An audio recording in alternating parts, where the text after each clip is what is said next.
Alexander Volkanovski delivered another masterclass performance in the UFC 290 headliner when he completely dismantled Yair Rodriguez en route to a third-round TKO in his fifth defense of the featherweight title. There were some questions about Volkanovski coming into this fight. How would his body respond to moving back down in weight after a failed bid at the lightweight title against Islam Makhachev earlier this year?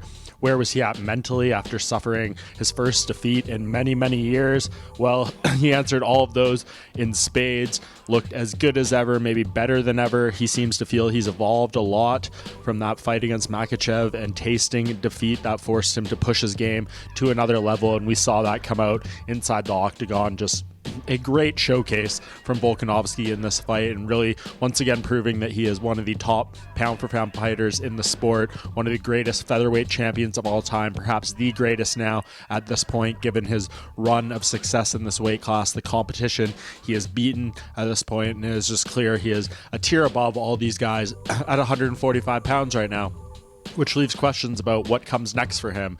It's pretty clear he wants that rematch with Islam Makhachev. He wants to become double champion and wants to avenge what his only loss in the UFC is right now. I would love to see that fight again. It was excellent the first time around, highly competitive, highly skilled, highly technical.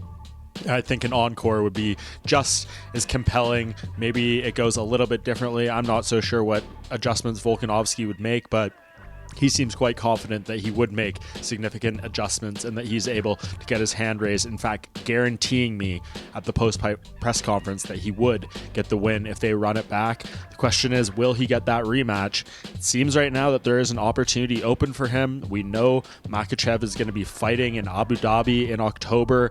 The question is, who is his opponent going to be? We all thought Charles Oliveira, when he beat Beneil Dariush, had kind of punched his ticket and solidified that rematch, but he told our guys from MMA Junkie Radio just a few hours before UFC 290 that he is not going to be ready for an October fight, and November or December makes more sense to him. Well, Islam Makhachev is fighting someone in Abu Dhabi in October, and if it's not Oliveira, it seems like there's a pretty good chance it could be Volkanovski. So if that fight gets presented to him, I'm sure he will take it, despite admitting he's got a few injuries he's dealing with, but it seems like the opening is right there for him. I'm not really sure who the clear opponent for Makhachev would be if it's not going to be Oliveira. Maybe the winner of Dustin Poirier and Justin Gaethje, who fight later this month for the BMF title at UFC 291. But that is a relatively quick turnaround for those guys, especially because you'd have to imagine Poirier and Gaethje are going to go to war in that fight and take something away from each other